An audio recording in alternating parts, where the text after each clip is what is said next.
2 or 3 in the morning, I was pretty abruptly woken up by a noise.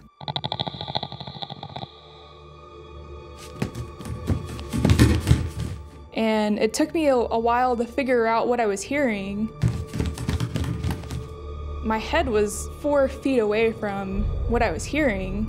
It was someone, sprinting back and forth on the porch.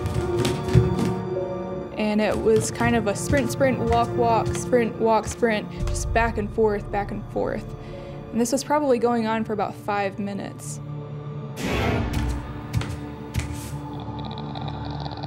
It was pretty big. It had 2 legs, and it wasn't wearing shoes.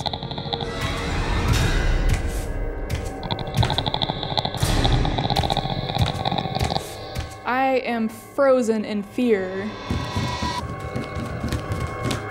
I knew if I turned around and looked at this thing, I was gonna be scarred for life. Because in my mind, there was no way that that was a person because of the distance that they would have had to walk. We were literally like out in the middle of nowhere. And if it wasn't a person, I think I thought it was an alien. That's the first thing that popped up in my head. Just because of the feeling I had, the feeling of dread. I did not feel safe. Dad. Felt like they were gonna hurt us. Dad, wake up. I was absolutely terrified.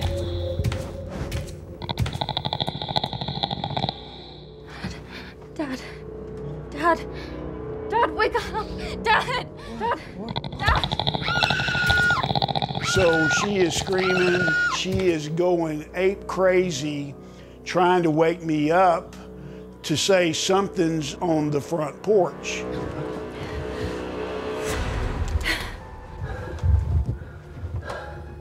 And I believe there is somebody there because of the way she's acting. Now I'm freaked out a bit because we're down there in the middle of nowhere. There shouldn't be anybody there. Hand me a gun. Hand me a gun.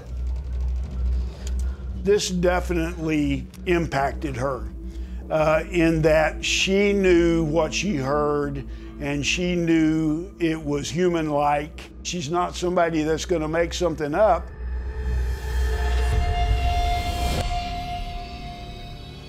Anybody out there?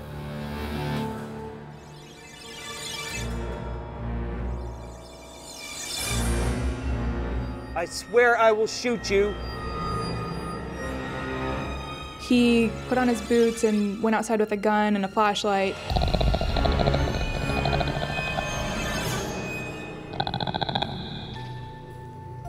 I get her to go to the front door to say, I'm going around this side. If you see anything come around the other side, shoot it.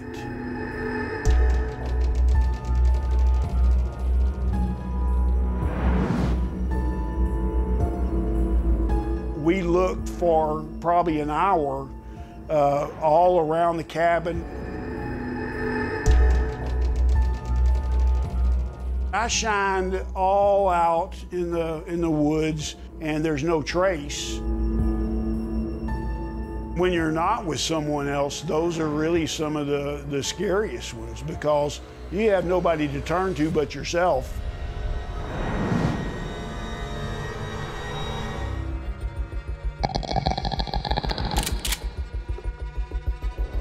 I hear the noise out there.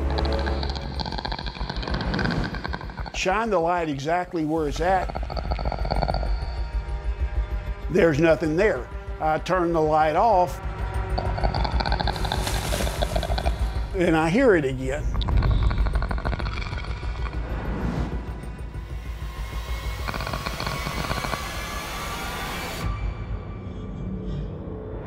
There is nobody down there. No one lives down there. It is just us in that cabin. And there should not be anything over there other than an animal.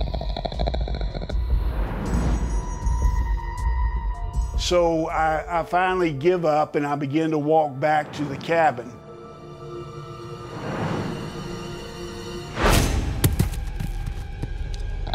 As I'm walking back, a rock comes flying through the air and lands just about this far from my feet.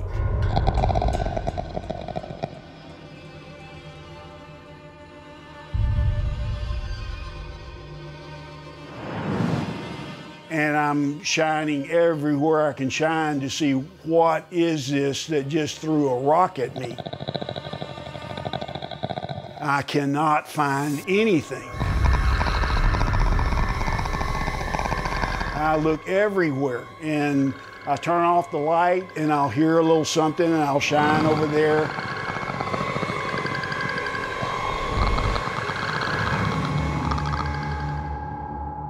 I don't make it to the cabin before another rock comes over my shoulder and hits between me and the cabin.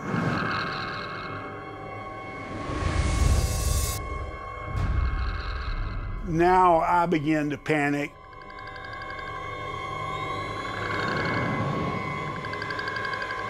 I've been around every animal that we have. Nothing has a hand, and nothing can throw a rock that big, that far, and come in at that angle that it was coming in at. If it would have hit me in the head, it could have knocked me out or killed me, because it was that big of a rock. Whatever it was, it did not want me there. And whatever it was, it did not want to be seen. And whatever it was, it could throw a rock that was 1.5 pounds or 2 pounds.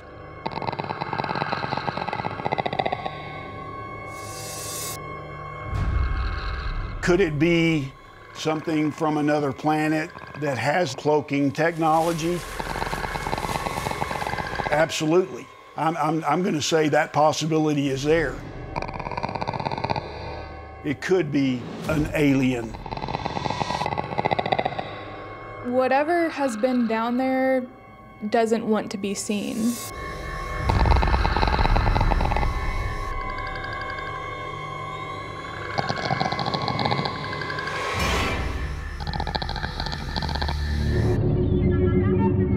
I think it will always be in the back of my mind if I ever go out in the woods. These experiences have changed my life 180 degrees because I was a very skeptical person about a lot of things. I am skeptical of none of that now. I do believe there is alien life. I think the UFO was aliens.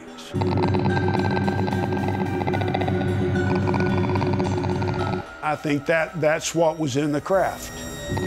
I'd agree with my dad. There's just so much to these occurrences that are unexplainable.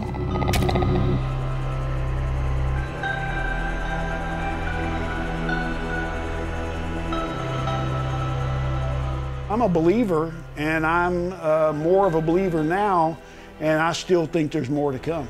I think that we will realize that we are not alone.